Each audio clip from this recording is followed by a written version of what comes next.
ওযু করার সময় ওযুর পানি যখন মুখে লাগাবেন একটি দোয়া পড়বেন, আপনার চেহারা নূরের মতো উজ্জ্বল হয়ে যাবে ইনশাআল্লাহ। আপনার চেহারা নূরের মতো উজ্জ্বল হয়ে যাবে, চেহারা থেকে ব্রণ, মেস্তা, কালো দাগ সহ যাবতীয় সমস্যাগুলো আল্লাহ তাআলা দূর করে দিবেন এবং আপনার রিজিকে বরকত হবে ইনশাআল্লাহ। আপনার দোয়াগুলো কবুল হয়ে যাবে। অনেকের চেহারা সুন্দর কিন্তু তাকাতে ইচ্ছে করে না, মনে হয় চেহারায় নুন নাই, কিন্তু অনেকের চেহারাই কালো কিন্তু দেখতেও ভালো লাগে। যেমন এই যে বেলাল হাবশী, চেহারা দিকে তাকালেই শান্তির সুবাতাস বয়ে আসতো। সাহাবীরা যার চেহারা দেখে অনেক প্রশংসিত করিয়েছিল এবং যার কলব স্বচ্ছ ছিল।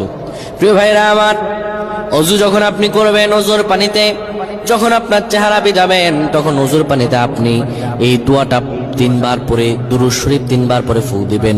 দোয়াটি হলো আল্লাহু নূরুস সামাওয়াতি ওয়াল আরদ, আল্লাহু নূরুস সামাওয়াতি ওয়াল আরদ।